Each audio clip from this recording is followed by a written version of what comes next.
السلام علیکم و رحمت الله و برکاته و که بیروز ایداتون مبارک باشه.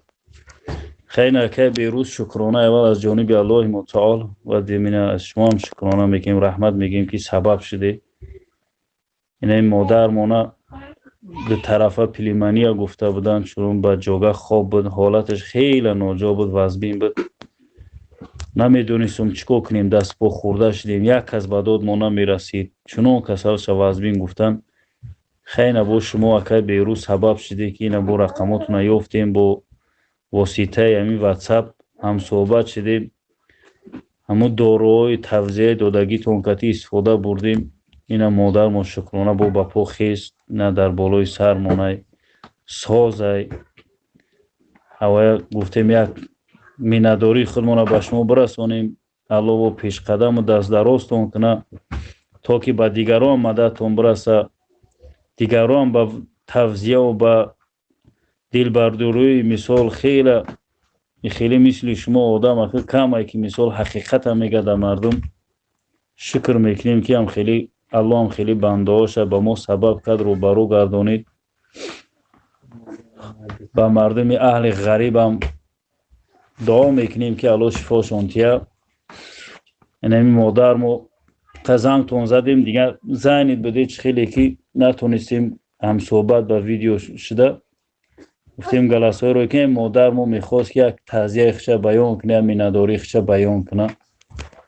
اینا مادر گفت زن. السلام علیکم دودر عزیز. بیروز جون سلامتیتون خوبه؟ همه سوز همه طرفه سوزین. ایدوی گذشته مبارک دودر. شکرانه خدای تعالی که کمتر ما با پا خستیم، از شما می نداریم. این همش بروزگی خدا، یکمش دویم شما سبب شدین در ما همی سوز شدیم خستیم. هزار مرتبه شکرانه تعالی را میکنیم، شکرانه شما را میکنیم که همه خیلی لودری ما مثال به پیش قدم دختر خوب دختر دلبردار مثال همه دارو و دوای فرماندگی شما خطی ما خستیم صحت سلامت شدیم. ما دکتر رفتیم ما را گفتن در طرفه پلیمنت باور که دل ما قریب کار مونده بود که هیچ خیلی کسل باشه چی باشه خسته نمیتونستیم ای جمعه.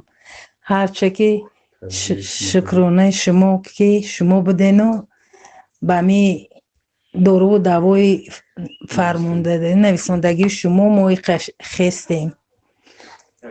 یکمش خدا دیم از شما می ندار می هزاران رحمت برای شما که شما سبب شدین در ما و ما مثال جوگه خستیم.